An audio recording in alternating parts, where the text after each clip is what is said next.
acclamations là, c'était pour moi. Mais il y a une personne au-dessus de toutes choses sur la terre, une personne qui détient l'autorité divine. Et cette personne-là porte le nom de Jésus. S'il vous plaît, acclamons pour notre Seigneur Jésus.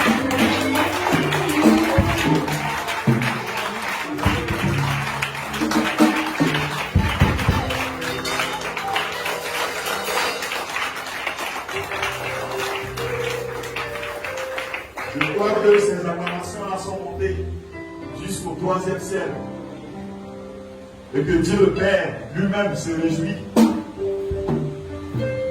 du fait que son peuple l'honore à travers les acclamations. Nous avons vu David danser devant la face de l'Éternel, lui le roi. Je bénis le Seigneur pour le groupe musical et les chants là. Surtout, il y avait une dame ici là qui faisait les phrases de main ici là. Elle est là. Elle est là. Elle est sortie. Elle est forte d'elle. Non, j'ai besoin de coups de danse. Franchement, j'ai besoin de coups de danse là. Quand j'allais retrouver les plans, j'allais montrer comment on vise un peu. Voilà, j'ai besoin de ça. Vraiment, je suis très heureux d'être en votre compagnie. Je suis le prophète Zadian et mon nom prophétique que Dieu m'a donné, c'est l'Olivier du Seigneur. Voilà, pour expliquer ça, c'est tout un enseignement. C'est l'Olivier du Seigneur. Dieu sait pourquoi d'autres personnes portent le nom de Béni du Seigneur. On a blessé Daniel, mais moi, mon nom spécifique, c'est l'Olivier du Seigneur. Voilà. Et il réside aux États-Unis. Mais Christ, parce que j'ai une mission pour la francophonie aussi. Donc, c'est ça pourquoi Christ m'a donné un nom français. Pour que je puisse toucher non seulement les francophones, au niveau de l'Amérique, les francophones, au niveau de la France, de l'Europe et aussi en Afrique, même en Asie. Peuple de Dieu, soyez bénis pour votre présence. Soyez bénis, chers guitaristes, batteurs, pianistes. Vraiment, vous nous faites honneur. Que le Seigneur vous bénisse. Papa, moi je dois toujours merci de m'avoir fait confiance encore ce soir.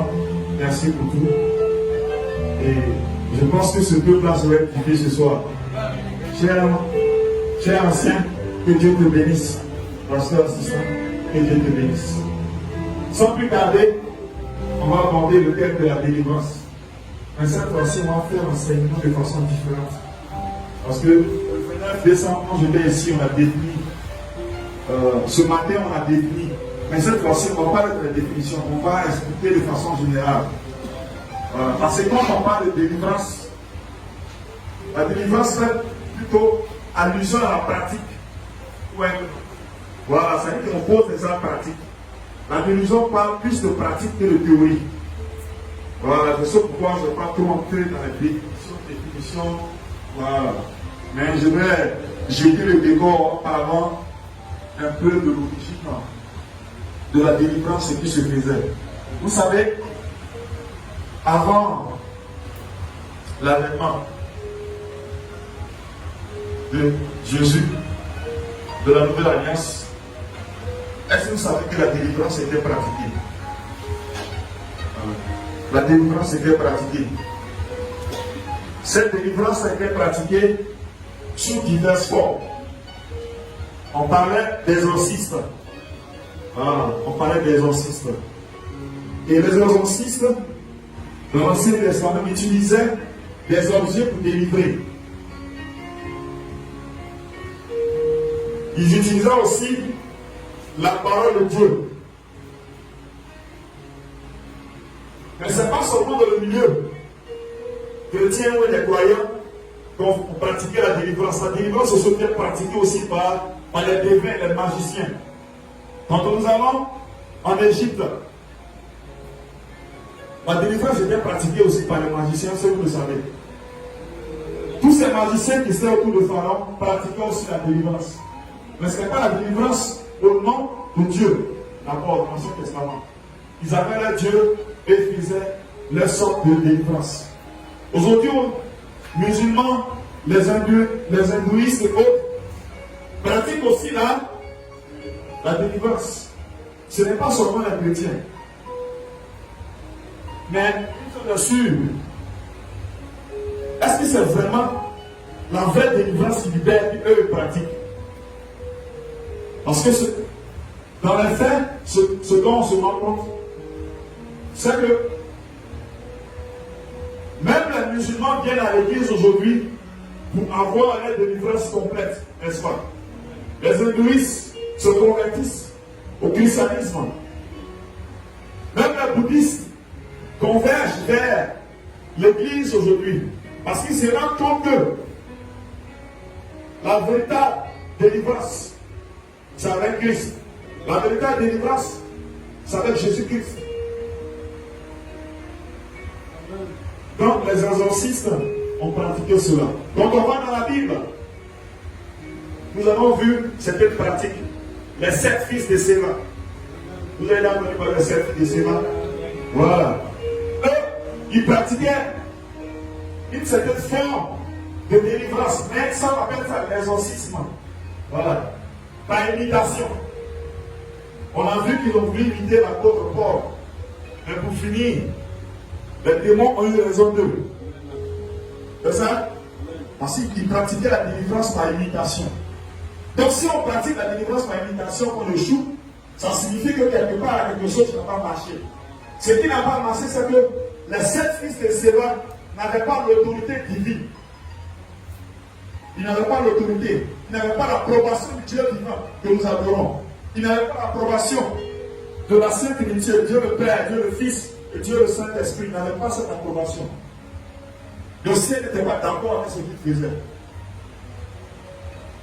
Ouais, quand on parle de délivrance, ici on parle de l'action par laquelle un homme, par une autorité divine, arrive à chasser des esprits maléfiques qui influencent la vie de quelqu'un. C'est terre à terre comme ça, on va parler de quelqu'un de définition. Parce que c'est plus la pratique quand on parle de délivrance. Donc quand on parle de délivrance, on parle de libération.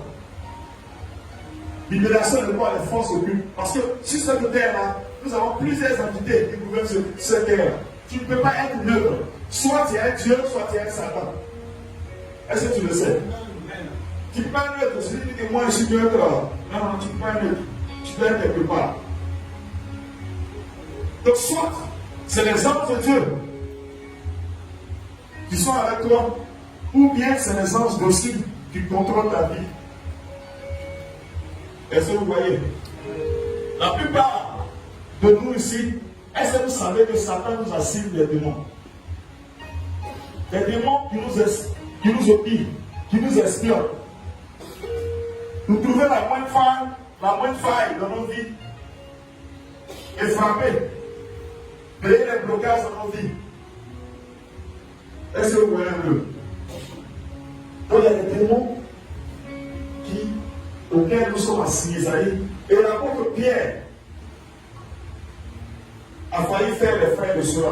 Lorsque Josué a déclaré à l'apôtre Pierre, Satan t'a réclamé pour te cribler comme du froment. Ça veut dire que le diable, connaissant la mission de Pierre, a déjà ciblé Pierre pour l'attaquer. De sorte que Pierre, qui était la tête de l'Église, la tête des disciples et des apôtres, Pierre tombe. Or, il y a une parole de Dieu qui dit, je frapperai le berger et les brebis seront disperses. Voilà. Nous, les hommes de Dieu, nous sommes beaucoup attaqués. Depuis mon voyage ici, je suis fait que recevoir les attaques. Casser ma voiture. Moi, j'ai fini le programme, je partais à la maison. Tellement fatigué dans la distraction, mon portable, comme ça se casse encore, il dit Seigneur.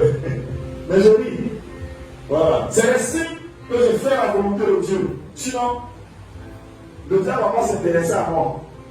Quand le diable s'intéresse à toi, c'est qu'il a trouvé quelque chose de bon en toi. C'est ça pourquoi dans la famille, ceux qu'on attaque beaucoup en sorcellerie, c'est ceux dont le toit brille beaucoup. Est-ce que vous savez de quoi le sorcier a peur? Maman, est-ce que tu sais de quoi le sorcier a peur? C'est pas trop. Le sorcier n'a pas peur que tu achètes une voiture. Ça ne l'intéresse pas. Est-ce que vous le savez? Ça ne l'intéresse pas trop. Que tu voyages, ça ne l'intéresse pas trop. La seule chose qui fait qu'un sorcier, qui peut tuer un sorcier, c'est ton nom. C'est ton nom. Parce que le diable ne veut pas qu'on ait cette promotion, qu'on ait un nom qui est supérieur à lui, son nom. Est-ce que c'est tout ce qu'il a compris? C'est ton nom là, c'est ça qui dérange. Ton nom va faire bruit là. C'est ça qui dérange le diable. Est-ce que vous comprenez? C'est ça qui dérange le diable. Aujourd'hui, quand on parle d'idée de bas, grand athlète, son nom est partout. Parce qu'avec même avec le nom de quoi aujourd'hui, ça tourne les portes. Je me souviens, un de mes professeurs de procédure civile, lorsqu'il faisait les études d'avocat assistant avant, le jour où Didier Drogba a marqué, elle s'appelle pas. On a fait une interrogation là-bas, je l'ai pris. Je n'ai même pas bien fait mal à lui. Tu viens de Côte d'Ivoire? Il s'appelait Mr. Park. Il dit oui. Il dit, c'est Didier Drogba, il dit oui. J'avais eu peut-être 12 comme ça, il m'a mis 19. À cause du nom de Didier Drogba, parce qu'il vient de la Côte d'Ivoire, le nom seul a ouvert une porte. Est-ce que vous le savez? Mais c'est pourquoi? Parce que la chose qu'il faut procéder le plus, c'est à renommer surtout ton nom. Voilà. Le nom. Parce que le nom a une puissance. Mais c'est pourquoi le nom de Jésus, à lui seul, fait trembler les enfers. Parce que le nom de Jésus, c'est un nom tellement puissant que les cieux sont ébranlés. Même les puissances des ténèbres fléchissent devant le nom de Jésus. Très cher, fidèles de l'Église, ce n'était qu'une introduction. Nous allons prier rapidement et partager la parole de Dieu. Seigneur, je demande pardon de ne pas prier avant de commencer l'introduction. Mais je sais une chose, tu es avec moi, Seigneur. Dispose le cœur de ce peuple. Dispose mon corps, mon âme, mon esprit à recevoir tes révélations. De sorte que ton peuple soit béni, Seigneur, à travers ma personne, Seigneur. Fais de moi un instrument pour ta gloire, Seigneur. Bénis ce peuple. Oui, Seigneur, bénis ce peuple. Et bénis-moi. Au nom puissant de Jésus, nous avons prié. Amen. Que ton sang précieux soit sur nous. Amen. On a plusieurs passages bibliques. Quand je préparais l'enseignement sur la délivrance, on ne va pas trop définir. Parce que, à peu près tout le monde, je ne vais pas perdre de temps sur les définitions des passés. C'est la décision qui est prise. En accord avec le Saint-Esprit. La Bible elle-même dit, le Saint-Esprit et nous avons décidé. C'est-à-dire que, avec l'autorité spirituelle que j'ai, je peux décider avec le Saint-Esprit de faire quelque chose. Est-ce qu'on a compris? Parce que la Bible déclare dans le livre des Actes des Apôtres, il y avait un silence de leur faire, et puis les apôtres ont pris une décision. Et ils ont dit, la parole, il faut prier le verset biblique. Le Saint-Esprit et nous avons décidé. Donc, nous-mêmes, quand tu deviens point du Saint-Esprit, quand tu es point du Saint-Esprit, la parole dit, ce n'est plus moi qui vis, mais c'est le Christ qui vit en moi. Appelle enseigne que ta volonté devient la volonté de Christ. Est-ce qu'on a compris cela? Voilà. Donc, sans plus tarder, nous allons lire. Il y a plusieurs passages bibliques. J'étais en train de prier, méditer. Et pendant que je dormais dans un songe, Dieu m'a dit, enseigne mon peuple sur Marc chapitre 16, sur la délivrance. Parce qu'il n'y a pas de prophète. Quand il y a un prophète, tu dois forcément pratiquer la délivrance. Forcément. La délivrance est beaucoup pratiquée par les apôtres, les évangélistes, tout le monde, tous les cinq ministères. Mais, moi, exerçant le ministère prophète, c'est prophète, tu dois aussi pratiquer la délivrance. Ok? Donc, nous avons dit Marc chapitre 16, verset 15 à 18. Tu vas me dire ça. Marc 16. Marc 16, verset 15, verset 18. Puis il est dit, allez par tout le monde et prêchez la bonne nouvelle à toute la création. Celui qui croira et qui sera baptisé sera sauvé. Mais celui qui ne croira pas sera condamné. Voici les miracles qui accompagneront ceux qui auront cru. En mon nom, ils chasseront des démons, ils parleront de nouvelles langues, ils saisiront des serpents. S'ils boivent quelques breuvages mortels, ils ne leur feront point de mal. Ils imposeront les mains aux malades et les malades seront guéris. Le Seigneur, après les avoir parlé, fut enlevé au ciel et il s'assit à la droite de Dieu. Amen. Parole du Seigneur Dieu. Nous acclamons la parole du Seigneur. Je vais lire ma version à la Bible Scofield. Marc chapitre 16, les versets 15 à 18. Puis il leur dit, c'est Jésus qui parle, allez par tout le monde et prêchez la bonne nouvelle à toute la création. Celui qui croira et qui sera baptisé sera sauvé, mais celui qui ne croira pas sera condamné. Voici les miracles qui accompagneront ceux qui auront cru. À mon nom, c'est au nom de Jésus, ils chasseront les démons, ils parleront de nouvelles langues, ils saisiront les serpents. S'ils boivent quelques breuvages mortels, il ne leur fera point de mal. Ils imposeront les mains aux malades et les malades seront guéris. Bénissons la parole du Seigneur. Merci Seigneur de l'amour de la gloire. Merci du Seigneur. Cette parole, elle est adressée aux disciples, n'est-ce pas? Après la résurrection du Christ. Mais par extension, cette parole-là est adressée, comme la parole de Dieu le dit, à tous ceux qui auront cru. C'est bien que, de façon naturelle, tout chrétien affermi doit être capable de pratiquer la délivrance. La délivrance n'est pas l'apanage. Sinon, en français, ce n'est pas le propre des pasteurs. Tout chrétien doit être capable de délivrer. Je me souviens de ma fille spirituelle, au niveau d'Abobo, à Boboté. Un jour, elle m'appelle. Elle me dit que non, papa, voici qu'un corbeau est descendu de ma maison ici. On a tous peur de la maison, donc on t'appelle pour venir briser toute mauvaise bulle qui serait venue en compagnie de l'animal que la mienne aura envoyé dans ce lieu et puis enlever le corbeau. Je lui ai dit, ma fille, il sait quoi? L'autorité spirituelle a été donnée à tout chrétien. C'est vrai qu'il y a un niveau. Mais l'autorité spirituelle a été donnée à tout chrétien. Et j'ai dit à ma fille, si il faut le chasser, elle va y faire pour moi. Non. Ils ont chassé comment? Prends un malade, tu le pousses, ça va, il va sortir. Ça, là, tu as encore terminé d'appeler un pasteur pour ça. Corbeau qui rentre dans la maison, tu appelles un pasteur. J'ai dit, mais chasse là. Elle dit, non, il y a. Est-ce qu'il y a un truc de volée? Mais prends l'autorité. Dis au nom de Jésus, je brise toute alliance. Toute sémence du diable dans ce lieu. C'est fini.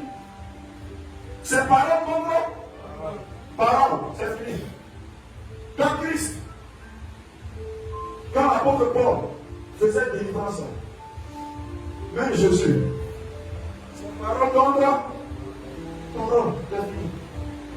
Donc aujourd'hui, le chrétien ne mesure pas l'autorité qu'il a. On continue. Donc Christ aujourd'hui, dans Marc chapitre 16, verset 15 à 18, confie une mission nouvelle aux 11 disciples. Et plus tard, 70. Cette mission-là, c'est d'aller à travers le monde entier, parler de lui, baptiser. Ici, on parle de mandat divin. Mais en même temps qu'il donne la mission, qu'est-ce que Christ fait? Il délègue un pouvoir. Dis à ton frère, Christ m'a délégué un pouvoir. Dis à ton voisin. Christ délègue un pouvoir. C'est-à-dire le pouvoir qu'il avait là, il t'a transmis cela. Et ce pouvoir, avec ce pouvoir-là, il te demande d'aller œuvrer, d'aller parler en son nom. Parce que la Bible déclare que le nom de Jésus est au-dessus de tout autre nom sur cette terre. Il y a délégation de pouvoir et puis d'autorité. Vous voyez un peu les policiers sur la route. L'État de Côte d'Ivoire délègue un pouvoir au corps habillé. Mais le corps habillé, quand il a entendu tout ce qu'il fait, il le fait au nom de l'État de Côte d'Ivoire. C'est la même chose, nous chrétiens. Nous revêtons l'autorité de Christ. Tout ce que nous faisons, nous le faisons au nom de Jésus. Parce que nous sommes des citoyens, c'est vrai. Nous avons les cieux sur la terre et aussi de l'autre côté aussi. Donc la délivrance tire sa source de Marc chapitre 16. Dans le sens, c'est ce que le passage que je m'en donné. Je vais prendre un autre passage qui est peut-être on va jouer après. Donc ici, Christ envoie en mission ses disciples. Et cet envoi en mission-là est adressé à tous les croyants. De sorte que nous avons nous le pouvoir de chasser les démons, de guérir les malades. Ici, nous voyons que la puissance d'abord a été donnée aux disciples, nous est donnée en tant que disciples du Seigneur, en tant que personne qui marque avec le Seigneur, une puissance, comme nous avons dans Luc chapitre 9, verset 1 à 6, nous avons la puissance qui nous est donnée, qui est bien décrite là-bas. Luc chapitre 9, verset 1 à 6, Matthieu 10, le verset 1 et le verset 8. L'autorité nous a été donnée là. Et cette autorité-là nous a été donnée pour combattre la force des ténèbres. Ce que nous recevons, comme je l'ai dit tantôt, c'est une délégation de pouvoir et d'autorité. Mais Christ n'a pas seulement donné le pouvoir et puis l'autorité à nous les chrétiens. Il nous a dit aussi que pour reconnaître que nous avons reçu ce pouvoir-là, il y a des signes qui vont accompagner l'autorité et puis le pouvoir qu'il nous a donné.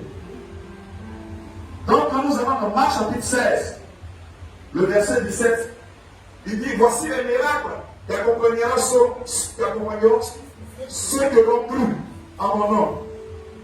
Premier signe, tout chrétien peut pratiquer la délivrance.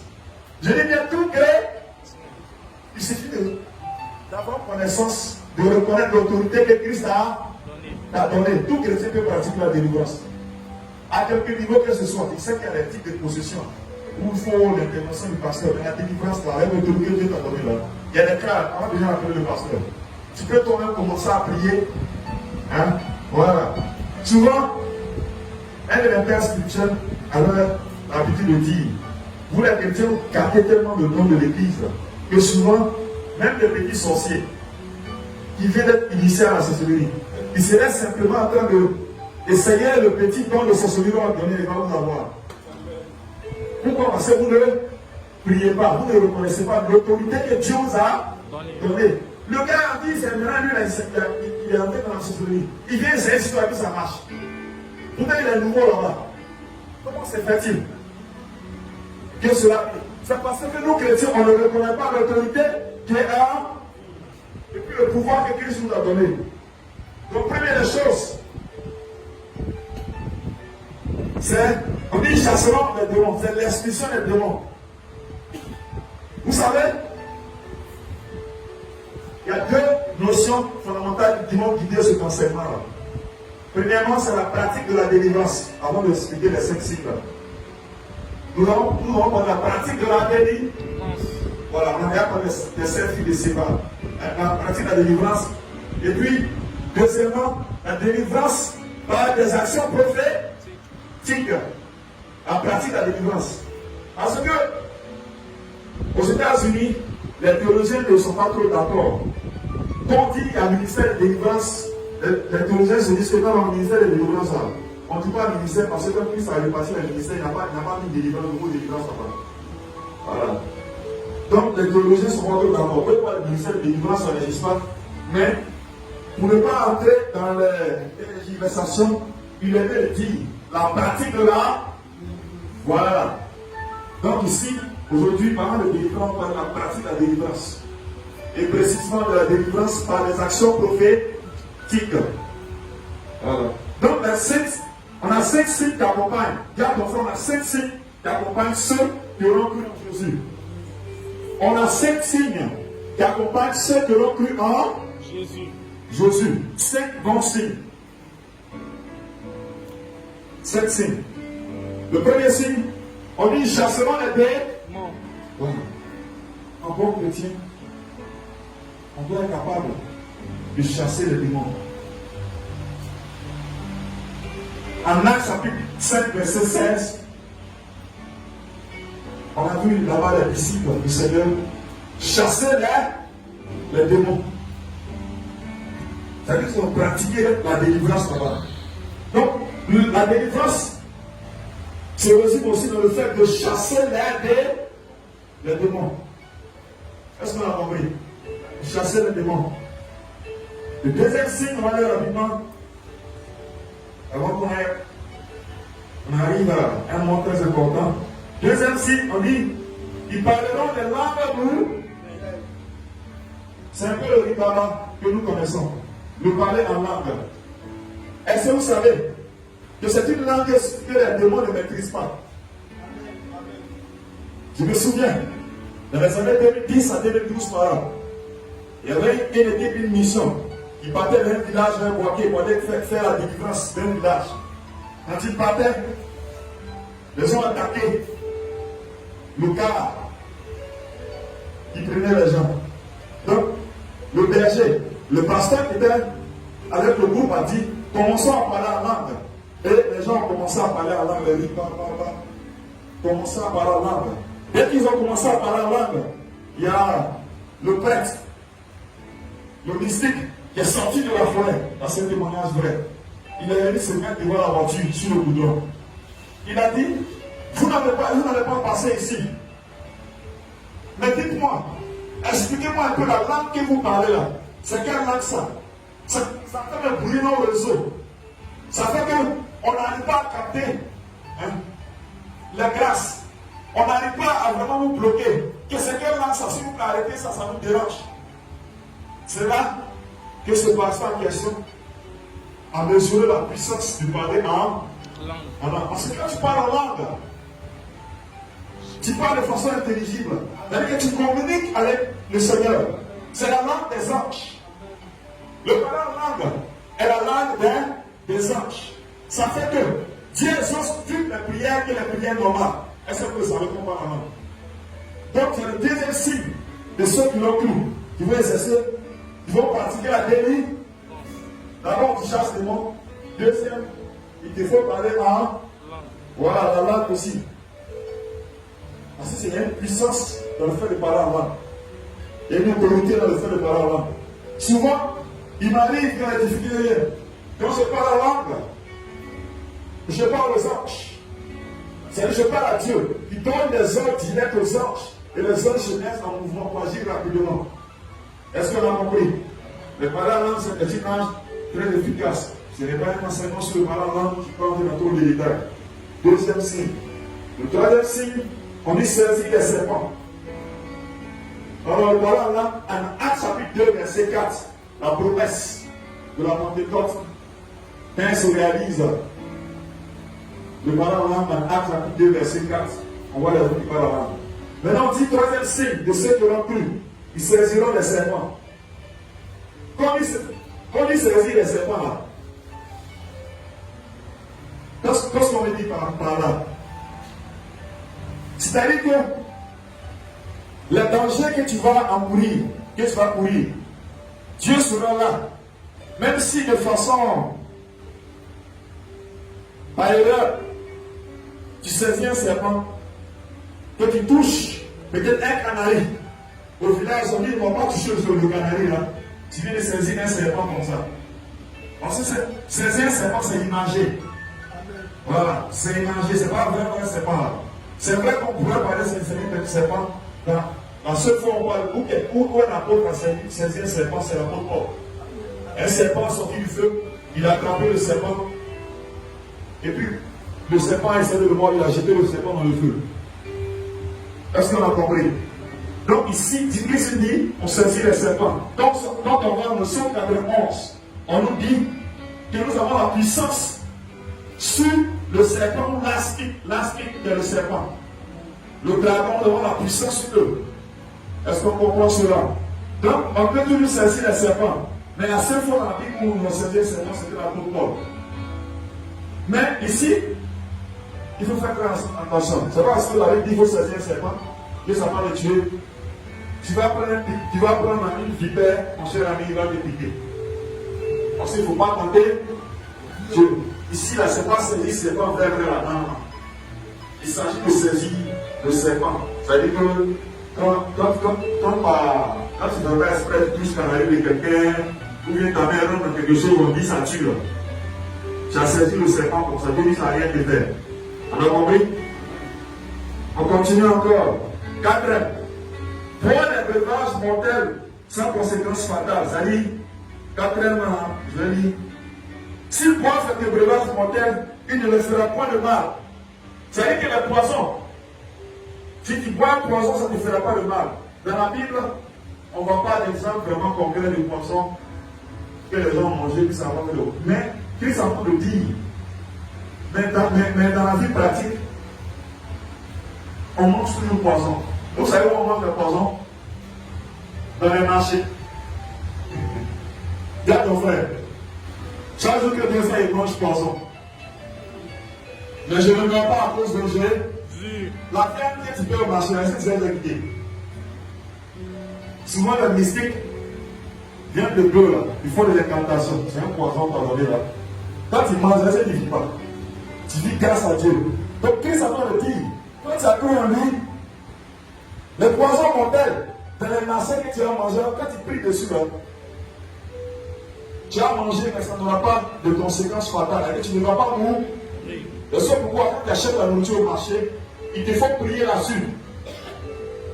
Voilà. Même l'eau. Voilà. Les prix courent partout, on dit empoisonnement. Qu'est-ce que ça veut dire? Toi-même, il faut d'abord te protéger. Mais si par erreur, quelqu'un arrivera à vouloir t'empoisonner, puis c'est là, ou de gros. Voilà, quand tu pries sur la nourriture, quand tu pries sur tout ce que tu bois. Est-ce qu'on a compris? Amen. On va maintenant au 5e signe. Le 5e signe, c'est imposer les mains aux malades pour les guérir. Oui, imposer les mains aux malades pour les guérir. Nous allons dans Actes chapitre 5, verset 15 à 16. Actes chapitre 5, verset 15 à 16. Ici, est-ce que vous savez comment est-ce qu'on reconnaît qu'un homme de Dieu est puissant? La puissance de Dieu se trouve dans les mains. Ce secret, je ne sais pas si je dois le donner. Mais toutefois qu'un homme de Dieu puisse savoir comment je tiens sur la presse et puis il lève la main comme ça. Et lever la main est signe d'autorité. Est-ce que vous le savez? Quand tu lèves la main, c'est signe d'autorité. C'est-à-dire que tu es en train de commander au ciel, d'obéir à ta voix quand tu lèves la main.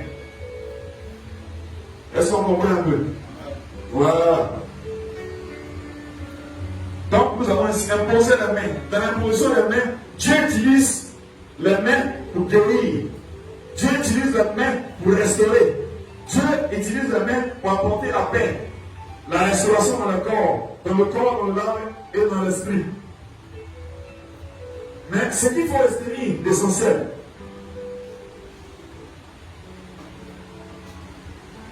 on a, parmi les 5 signes, on a boire les poisons mortels et puis saisir des serpents.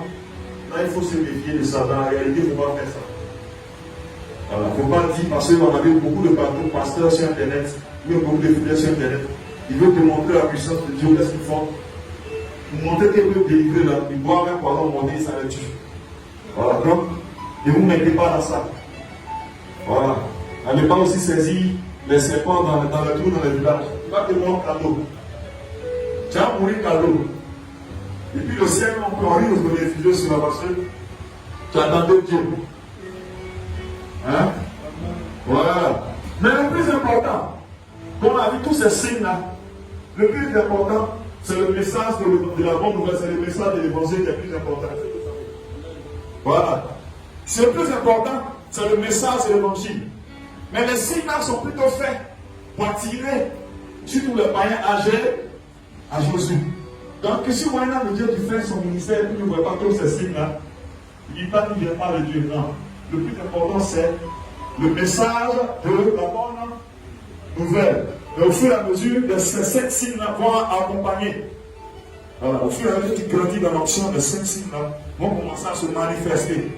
Voilà. Parce que les disciples eux-mêmes, quand ils ont commencé à pratiquer la délivrance, ils n'ont pas vu immédiatement les 5 signes. Est-ce que vous le savez? C'est au fur et à mesure qu'ils pratiquaient Jésus qu'ils ont commencé à voir la manifestation des 5 signes. Les malades être guéris. Est-ce qu'on comprend un peu? Ça, c'est Marc chapitre 16, verset 15 à 18, parlant de la délivrance. Parce qu'il parle de la pratique de la délivrance. D'abord, je viens de vous parler des 5 signes qui accompagnent la pratique de la délivrance. Puisque on va finir au plus tard, 21h et quelques, pour ne pas trop durer, on va entrer dans le vif du sujet maintenant. Dis à ton frère, prends ta Bible. Prends ta Bible. Juge chapitre 6. Juge chapitre 6. Juge chapitre 6.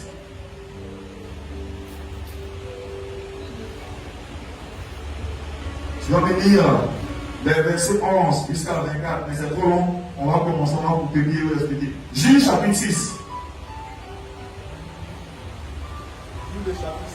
Oui. Juge chapitre 6, verset 11. Puis vint l'ange de l'Éternel.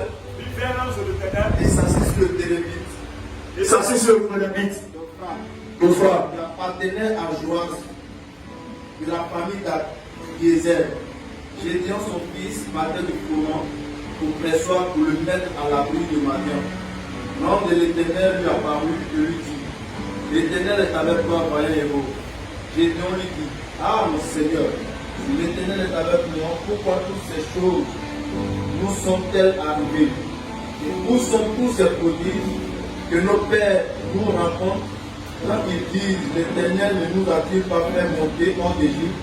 Maintenant l'Éternel nous abandonne et il nous livre entre les mains de Madian.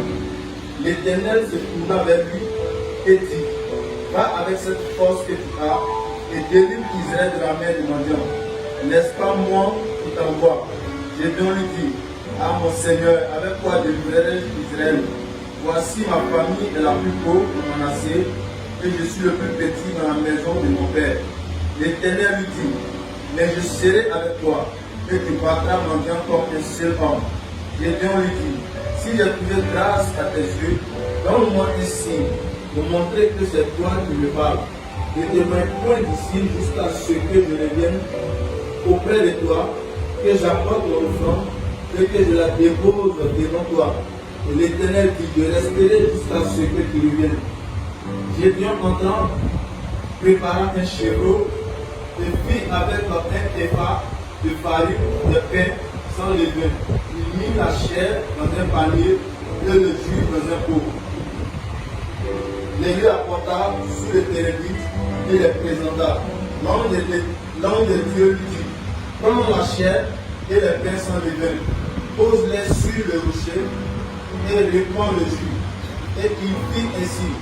L'ange de l'Éternel amassa l'extrémité du bâton qu'il avait à la main et toucha la chair et les pains avec sans levain.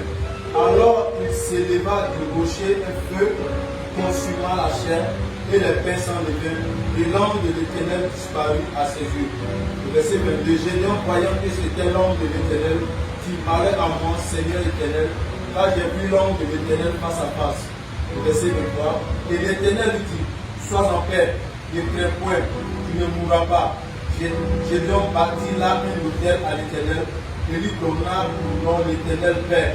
Il existe encore aujourd'hui à Ophrah, qui appartient à la famille d'Abiézer. Qui appartient encore à la famille d'Abiézer. Comment ça? Acclamons la parole de Dieu. Ici, on va la pratique de la délivrance, mais surtout la délivrance par les actions prophétiques. J'aimerais, quand j'étais là, l'ange de Dieu me parlait, me dit, je rappelle à mon peuple le message à ça. Toute personne qui pratique la délivrance, la base de la délivrance, c'est la sanctification. Voilà. Ce qui vit dans la fornication. Tu vis dans le péché du sexe. Surtout le péché du sexe où le démon rentre beaucoup. Dans l'amour de l'argent. Quand tu vas voir pratiquer la délivrance, tu auras des blocs. Parce que les démons ne vont pas reconnaître ton autorité. Les démons diront que tu as un nom ici. Comment ça tu peux venir délivrer? Est-ce qu'un royaume peut se diviser lui-même? Tu as un là-bas, et puis tu les chasser. Ils ne reconnaissent pas ton autorité. Est-ce qu'on a compris? Et c'est pourquoi on demande de vivre de la sanctification. Voilà. Quand tu pratiques la délivrance, tu as une copine, si tu as un ministère, tu veux pratiquer la délivrance, cherche à te marier. Si tu vis dans la fornication, tu veux faire la délivrance, ça ne marche pas. Les démons vont vraiment te chicoter. Est-ce que vous voyez un peu? Voilà. Donc c'est la sanctification. Il faut purifier ton corps, ton âme et ton esprit pour pouvoir pratiquer, pour pouvoir avoir les 5 signes vraiment se manifester. Sinon, tu vas faire le ministère avec un feu étranger. Tu vas chasser les démons avec un feu étranger. Tu donneras l'impression qu'ils sont partis alors qu'ils ne sont pas partis. Pourquoi? Parce que tu travailles dans leur camp. Donc la sanctification est essentielle. On a compris cela. Voilà. Tu ne peux pas, non, tu cherches le beau matin, c'est toi qui fais des délivrances. T'as vu ça où? Regarde mon frère, t'as vu ça où? Comment dire à Gélico là? On a avancé. Combien? Et le Gélico là, concrétisé, on va avancer. Voilà. Donc on vient de lire le passage de Juge chapitre 6. Gédéon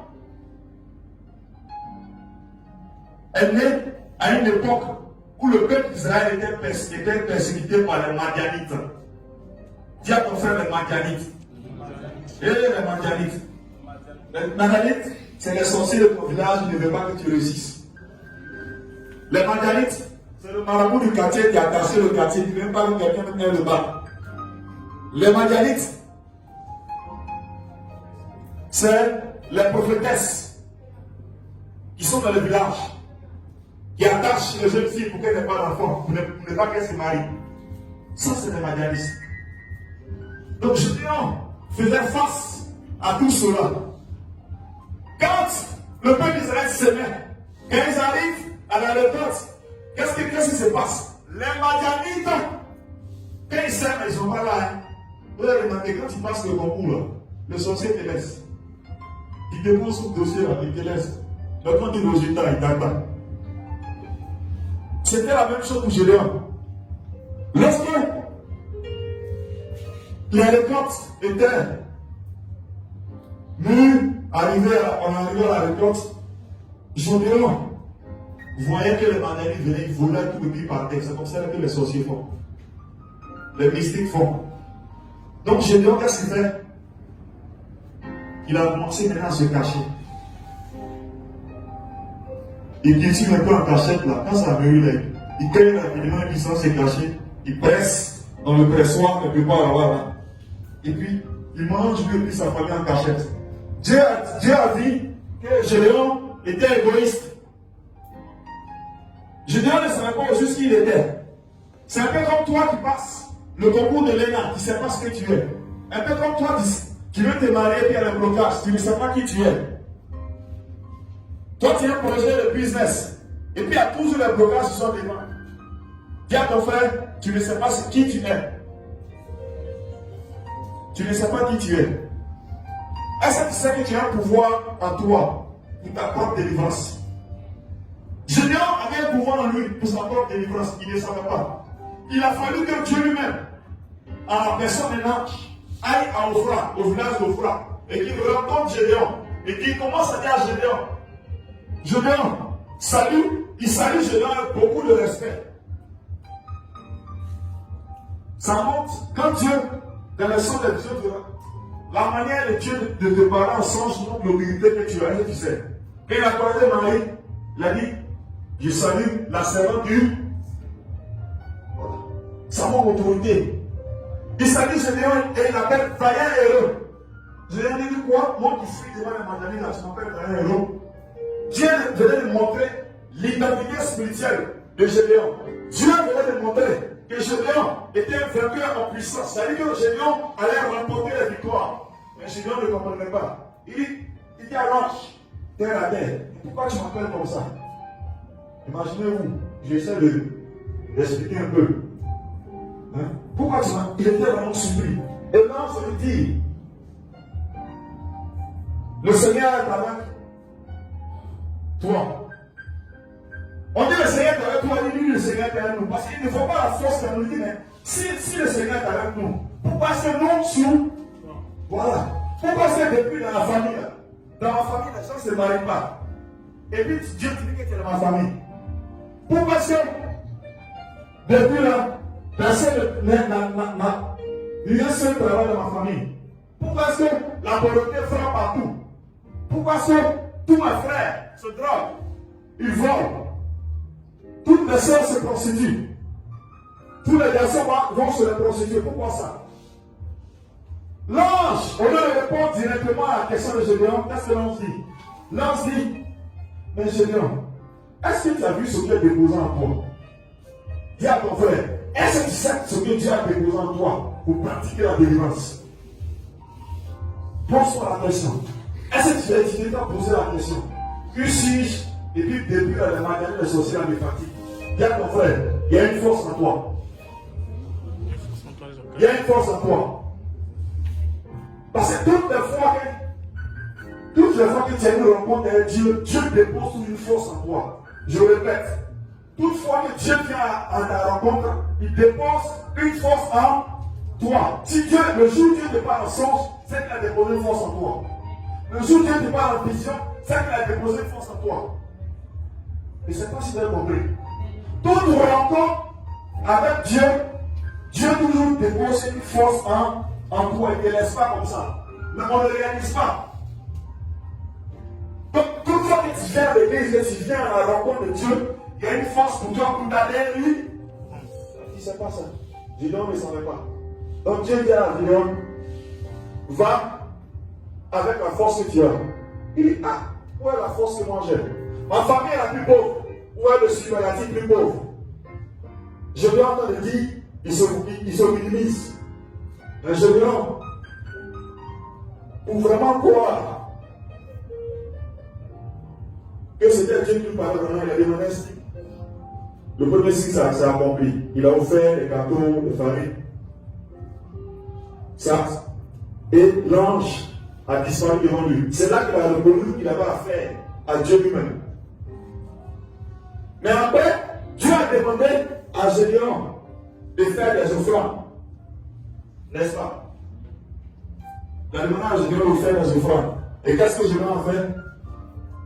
Il a offert d'abord, je vais lire ce qu'il a dit ici en Jésus chapitre 6. Vous ne pas que cherche qui a déjà ça ouvert. Voilà. Qu'est-ce qu'il a offert d'abord? Prends le verset 20 par là. Le verset 19. Oui. Gédéon entra, prépara un chevreau et fit avec un épha de farine de pain sans levain. Voilà, allez-moi là-bas. Donc il a d'abord donné farine, tout ça, dont je l'ai parlé. Au Seigneur, c'est là qu'il a vu qu'il avait affaire à Gédéon, qu'il a disparu. Ensuite, il mit la chair dans un panier et le jus dans un pot. Il les apporta dans le térémètre, sous le térémètre, et les présenta. L'ange de Dieu lui dit, prends la chair et les pains sans levain, pose-les sur le rocher et répands le jus. Et il fit ainsi. L'ange de l'Éternel avança l'extrémité du bâton qu'il avait à la main et toucha la chair et le pain sans levain. Alors il s'éleva du rocher un feu qui consuma la chair.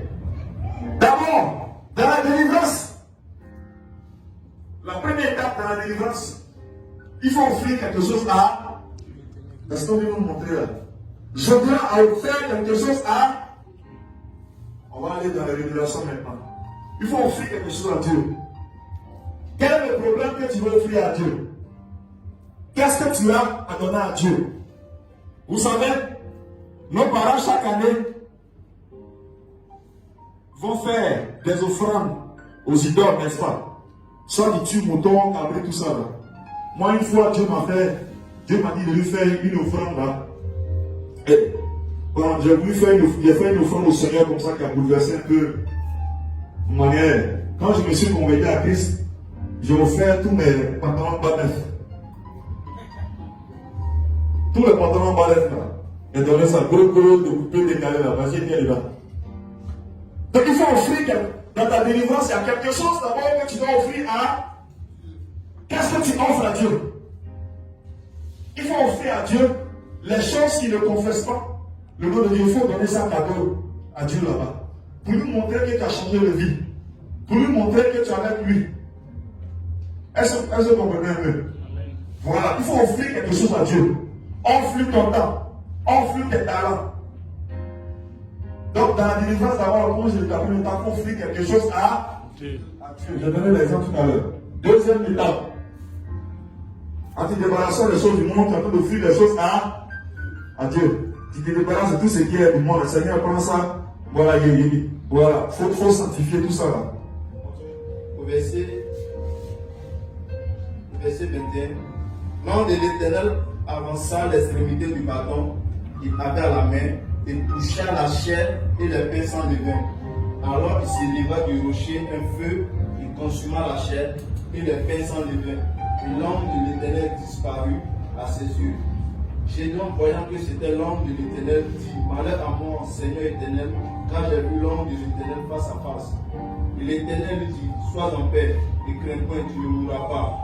Gédéon bâtit là un autel à l'Éternel et lui donna pour nom l'Éternel Père. Le fait que Gédéon bâtissait l'autel, ça signifie que Gédéon venait de conclure une alliance avec le Seigneur. Gédéon reconnaissait que Dieu était le Dieu véritable. Gédéon reconnaissait que Dieu avait la puissance, la force sur les fonds de terre. Parce que bâtir un hôtel, quand on bâtit un hôtel, la puissance de cet hôtel-là nous accompagne dans la délivrance. Est-ce que vous le savez? Voilà. La puissance. Parce que l'hôtel, c'est le point de contact entre le ciel et puis la terre. Est-ce que vous le savez? La terre en 5 lieux.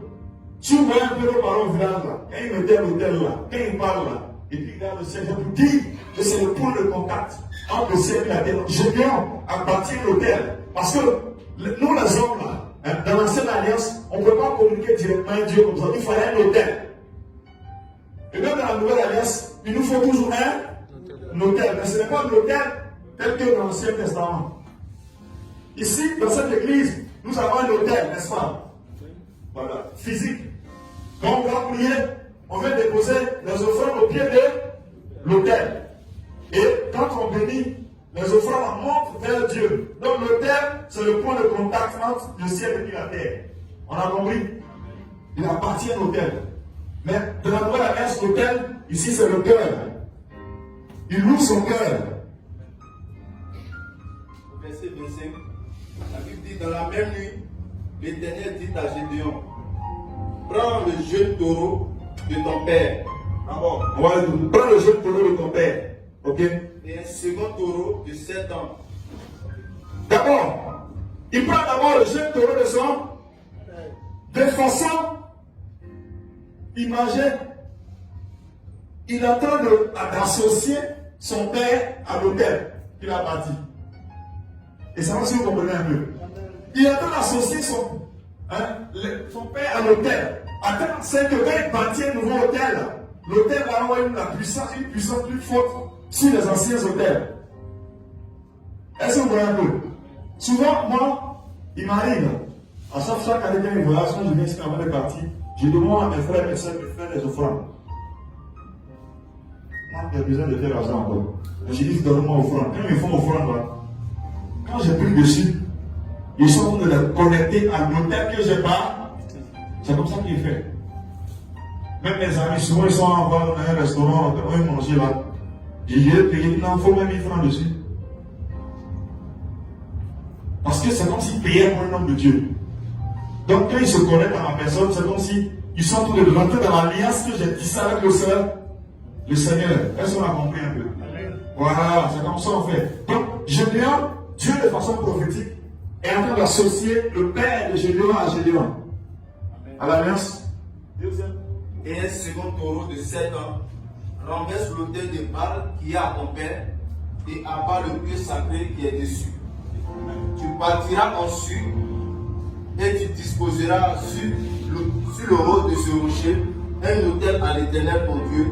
Tu prendras le second taureau et tu offriras un holocauste avec le bois de l'idole que tu auras abattu. Amen. Deuxième taureau. Le premier c'était pour son père, n'est-ce pas? Donc le père, parce que vous savez, dans la délivrance, les alliances que les parents tissaient, elles nous suivaient, vous le savez. Donc Dieu a prévu que, il dit, va prendre deux de ton père, il faut m'envoyer ça ici. Pour connecter le père à l'alliance nouvelle et détruire l'ancienne alliance. Ensuite, il dit toi-même là, va prendre un taureau de 7 ans. Je vais donner un témoignage de ma propre vie. Et on est parti comme ça. Quand j'étais ici dans les années 2009-2010 en Côte d'Ivoire, je ne savais pas que j'avais un côté musulman. On m'a dit que mes grands-parents là-bas, il y a des musulmans là-bas. Moi, je n'ai jamais su. Or, ces musulmans qui sont donc nous avons vécu là, qui faisaient beaucoup de sacrifices. Donc, Dieu devait me délivrer pour que j'aille aux États-Unis. Il y avait des blocages partout. Tout ce qu'il fait, c'était difficile. Et Dieu m'a dit, c'est là qu'il m'a montré le mystère de Juge chapitre 6. Avec le second taureau de 7 ans. Il y a le premier taureau et le second taureau. Dans mon cas, Dieu a fait qu'il y a eu une première offrande, l'offrande de terre, et puis moi, ma propre offrande. Voilà comment c'est passé. Donc je marchais à Ouanador, dans la ville, et j'ai ramassé 7 billets de 1000 francs. Collé comme ça, le jour de la Tabaski. 7 billets de 1000 francs, collé, alignés comme ça, le jour de la Tabaski. Les autres qui passent n'ont pas vu le billet, c'est les 7 billets, c'est moi qui ai vu ça. Donc, je partais, puis j'ai entendu la voix du Saint-Esprit dire, regarde la terre, je regarde la terre, puis j'entends prendre. J'ai oublié, puis j'étais mon berger. Il dit, berger, on fait comment? Il m'a parlé la vie, non, délivrance, c'est ça, si tu veux faire ce que tu connais, il faut laisser comme on a parti. J'ai pris les 7 000 francs. Et j'ai offert au Seigneur. Ça, c'est l'offrande de mes parents musulmans. Tout le monde me connaît maintenant. Dieu m'a fait faire cette délivrance-là. 7 000 francs. 7 billets de 1000 francs. J'ai pris, j'ai déposé ça là. Jusqu'à après, après plus d'expérience, les potes sont passés aux États-Unis. D'abord, Paul, on s'en fait des difficultés. Parce que les alliances familiales, ça continue. C'est quelle délivrance. Hein? On fait jusqu'à ça ne finit pas. Donc, un jour, il va payer du pain dans un magasin. Là. Il dit, Seigneur, je suis fatigué, vous pouvez délivrer. La deuxième offrande qui va venir. Je vais rentrer dans le magasin, cette fois-ci, je vois 7 billets de $1 à l'entrée du magasin où on vend le pain. J'ai pris les 7 billets, $1 jusqu'à 7.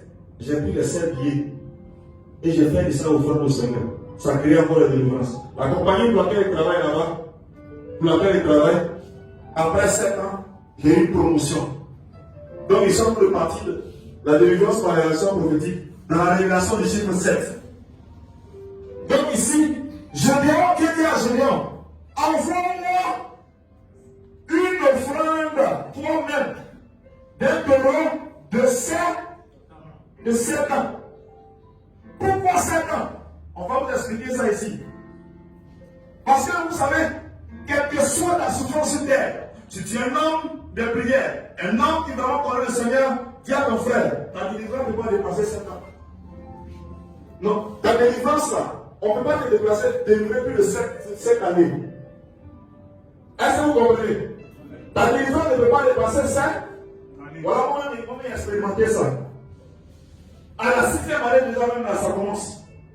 Donc, dis à ton frère, quelle que soit ma galère, quand il connaît Christ, elle ne peut pas dépasser 7 ans. Quelle que soit la galère que tu rencontres, même si c'est le plus pauvre de la Côte d'Ivoire, ta délivrance ne peut pas dépasser 7 ans. Donc il y a avoir plein de 7 ans. Dis cette partie là-dedans. Dans la même nuit, l'Éternel dit à Gédéon, prends le jeune taureau de ton père et un second taureau de 7 ans.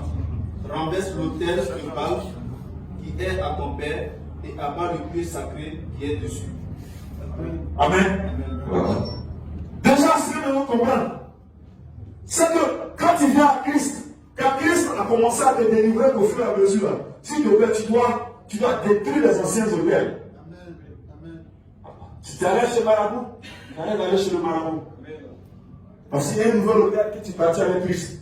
Si chaque année, tu participais au fait des générations, où là-bas on cite ton nom, tu dis aux gens ton nom là. Toi, tu ne veux plus que ce soit là-bas. Est-ce qu'on comprend? Voilà. Quand tu commences à faire ça, tu rentres dans le processus de la délivrance qui ne peut pas dépasser 7 ans. Ce n'est pas possible. Et voici la source biblique. Deutéronome chapitre 15. Est-ce que Dieu nous dit à Deutéronome chapitre 15? Deutéronome chapitre 15. Verset 1. Qui dit, tous les 7 ans, tu feras un relax. Et voici comment tu observeras le relax.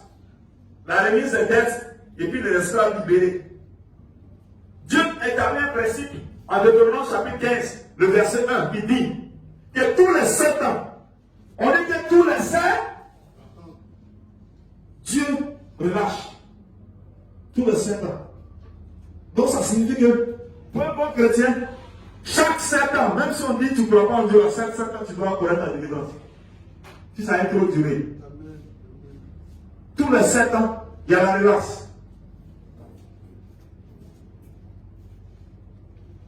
Donc tu dois, tous les 7 ans, quel que soit l'esclavage dans laquelle tu es un esclavage, quel que soit l'esclavage qui mine ta vie, Dieu vient à ton secours. Tu ne dois pas dépasser, ça peut être avant ça, tu ne dois pas dépasser. Si tu as trop dur, ça peut être comme une déquête qu'on peint jusqu'à 7 ans. Voilà. Donc Dieu dit tous les 7 ans, ça dit que si tu as trop dur là, les 7 ans. Quand je suis arrivé aux États-Unis à ma 7e année, je suis arrivé là-bas en 2010. Jusqu'en 2017, j'ai commencé à entrer dans la promotion pour devenir ingénieur. Après, pratiquement la 7e année, jusqu'à la 8e année, j'ai été rentré dedans. Je me souvenais de ce jeune qui a croisé un mendiant dans la rue. Il avait demandé l'argent. Il dit, papa, j'ai besoin que tu me donnes de l'argent pour aller manger. Il dit, non, je n'ai pas l'argent. Il lui a posé la question, ça fait combien de temps qu'il était dans la rue? Il me dit, ça fait 6 ans. Il me dit, est-ce que tu sais que tu dépends par an? Selon Deutéronome chapitre 15, verset 1. Le fait que tu viens à l'église ici, là, est-ce que tu sais que tu es à la 7e année, on ne va pas te retrouver dans la rue? Parce qu'à la 7e année, les anges, Dieu dépêche les anges pour t'aider. Comme de la même manière, il a dépêché l'ange pour faire de foi, pour aider le Seigneur pour qu'il puisse acquérir la libération. Quand il a dit ça au mendiant, je n'ai jamais vu. Il a tout ça, il a laissé tomber. J'ai dit, ce que tu vas faire, trouve une église rapidement et mets-toi à prier, intercéder pendant 6 mois dans ta 7e année. Avec ce principe, pense ça et tu vas voir toute ta vie change. Il a quitté la rue. Parce qu'il était à sa 6e année, il rentrait dans sa 7e. Le mendiant a quitté. Si tu célèbres un anniversaire, que tu as célébré un anniversaire, que le chiffre 7 est là, tes conseillers aussi passés par là. Que ce soit l'année passée comme cette année. Donc, c'est l'année de relâche pour toi 2020. C'est l'année où Dieu vient ouvrir les portes pour toi. Donc, parce que la 7e année, c'est l'année où la terre est en jachère. Et on remet un texte. Cette révélation du chiffre 7 nous montre comment est-ce que nous recevons la délivrance par les actions prophétiques. Il y a aussi une autre forme de délivrance que nous recevons. La délivrance à travers les offrandes. Quelqu'un va dire, il est venu par là faire l'argent ici. La délivrance à travers les... Oui. Je me souviens de cette jeune dame pour qui elle priait. Quand tu as prié, tu es jusqu'à délivrance, ça ne va pas. À un moment donné, Dieu te demande de faire des offrandes. Parce que l'offrande parle plus que tes prières. Est-ce que tu le sais? L'offrande parle plus que tes prières. On a vu qu'est-ce que l'offrande a apporté à Gédéon ici. L'offrande parle plus que tes prières. Je me dis, quand on parle de prière ici, on parle pas d'offrande pour te prier. Je ne suis pas là pour ça aujourd'hui. Mais il faudrait qu'elle me dise quand même. Je me souviens de cette jeune dame pour qui elle priait. Elle-même. On priait ensemble. On priait pour la délivrance de son mari également. Donc on se croisait chaque jour à l'église on priait, puis on intercédait pour que son mari ait du travail. Et à un moment donné là, j'ai dit, on a tellement prié, il n'y a pas de résultat. Elle dit, mais on fait comment? Elle dit, mais il y a des choses à faire. Elle dit, je vais faire offrande. Quand elle fait offrande, son visage s'est serré un peu. Elle dit, il ne faut pas bloquer ta bénédiction, il dit offrande. Il dit, quand tu me regardes, si tu veux chercher ton argent. Comme Dieu l'a tellement la béni, parce qu'elle a tellement duré dans sa situation, elle était dans sa 5e année pratiquement. Qu'est-ce que Dieu a fait? Pendant que le temps a arrêté, on a regardé encore, on avait un billet de $1. Dieu est venu déposer offrande pour elle. On a pris l'offrande dans les calendas de l'église. Ça n'a pas duré, son mari a eu le travail, elle a eu le travail d'assembleur, ensuite le travail d'inspecteur à Bouy, la plus grande compagnie du monde avant qu'il y ait les 2 accidents d'avion là. Son mari travaille là-bas. Et je lui ai dit, regarde, est-ce que c'est le nom de Gédéon? Tiens, il y a une force en toi. Il lui pose la question, qui a prié pour son mari? Elle dit, c'est toi, il dit, moi il me disait que quand ton mari dort, prends ta main, il faut lui poser les mains. L'imposition des mains fait partie des 5 signes. Et quand il posait les mains, c'est moi qui était là-bas. Dans le moment, vous qui êtes mariés, vos maris là, quand ils dorment là, imposez-les les mains. Pendant qu'ils dorment, quand ils prophétisent, imposez les mains. Si ce n'est pas que tu l'imposes là, elle transforme les caresses de sa tête en imposition de main. Est-ce qu'on va tomber? Les caresses tête là. Quand elle fait, je dis non, ils ont même des caresses un peu. Encore c'est une position de main dans le fait. Tu ne prends pas dans la prière dans faire des caresses là. Tu ne le laisses pas. Il faut imposer la main. Donc elle a imposé la main à son mari. Son mari travaille, mais c'est toi qui as imposé la main. Or, la Bible déclare que ceux qui imposent la main puissent agir là, c'est que j'ai une puissance et une autorité en eux. Donc, toi aussi tu peux l'entrer à brûler. Elle dit comment ça dit, mais la puissance est appliquée dans qui pour aller chez le mari? Elle dit, a compris. Il a fait mon CV, elle a fait son CV, actuellement je parle là. Elle est rentrée dans la compagnie. Actuellement, elle est devenue des femmes mécaniciennes dans l'avion. À Boulou. Elle a lutté. Dieu m'a utilisé pour qu'elle rentre. Mais à un moment donné, elle est devenue mécanicienne dans l'avion. Son mari est inspecteur, elle est mécanicienne. Est-ce que vous voyez un peu ça? Donc l'autorité spirituelle, on peut l'exercer par la proclamation de la parole de Dieu. On peut l'exercer en connaissant certains principes de la Bible. C'est-à-dire que, un peu comme Deutéronome chapitre 15, verset 1 qui dit que le chiffre 7, on ne va pas forcément faire le 7, mais toute fois que le Seigneur te parle du chiffre 7, ça signifie que tu es au bout de ta délivrance. Est-ce que tu as compris? Le chiffre 7. Faut pas, nous sommes en 2020, tu n'as pas attendre 2027 pour avoir ta délivrance aussi. Hein? Mais toutefois que tu vas prier, que Dieu va te révéler au chiffre 7. Prends tes délivrance avec 15 verset 1. Il y a une délivrance qui est au bout. C'est la délivrance qui est au bout, c'est la délivrance qui est semblable à la délivrance que Gédéon a reçue. Dieu aussi, en te délivrant, il veut aussi que tu arrives à délivrer les membres de ta famille. Parce que Gédéon est devenu comme ce vaillant héros qui a commencé à mener les combats, à délivrer le peuple d'Israël des Madianites. Est-ce que tu comprends? Est-ce que tu sais que ce soir, tu es le vaillant héros de ta famille? Est-ce que tu sais que tu es le vaillant héros de ta famille? Est-ce que tu sais que c'est la raison pour laquelle Dieu t'a convoqué ici ce soir? Il veut que tu pries avec autorité. Il veut que tu déclares les paroles qui influencent l'atmosphère spirituelle terrestre. Dieu veut que tu exerces cette autorité, cette puissance qu'il t'a donnée. à travers les 5 signes. Même si tu ne vois pas tous les 5 signes, si tu vois un ou deux, déjà ça montre que tu commences à exercer l'autorité que Dieu t'a donnée. Est-ce qu'on a compris cela? Voilà. À travers aussi les offrandes. Quand on fait les offrandes, à un moment donné, quand tu es tellement bloqué, moi je suis tellement fort dans ça. Là. Quand je suis bloqué, il faut offrande. Partout aussi bloqué, il faut offrande. Souvent on arrive à Limout, aux États-Unis, quand je suis bloqué, je prends l'argent, et puis le Seigneur, il prend ma voiture. Tous les mendiants qui sont sur mon chemin, jusqu'à Tacoma, et puis celui là, comme s'ils s'y pètent. Ils sont en train de descendre comme ça. Ils donnent ici. Parce que moi, il y a une alliance quelque part avec les mendiants. Jésus donne ici. Ils croient que quelqu'un a vu, il donne. Quand il a fini là, quand il a fini l'enseignement ce soir là, il cherchait quelqu'un qui mangeait. Parce que moi, je n'ai pas allé manger seul. Il a commencé à appeler le gars, la personne est disponible. Donc, il s'est allé manger dans un restaurant. Dieu m'a envoyé un mendiant. Il est dans le restaurant, il veut le chasser. Il dit ne le chassez pas, il faut envoyer-le. Je vais lui donner mon offrande. Il est venu s'asseoir. Dès qu'il s'est assis, il nous a dit de parler de la délivrance par les actions prophètes. Moi, c'est pas dit. Pourquoi vous voulez chasser ma bénédiction? On va laisser le là. À goûter à manger là. Et puis, même chose pour lui. Si que lui prend là, les dames vont se fâcher. Mais lui, il a dit nous comme ça, il dit non.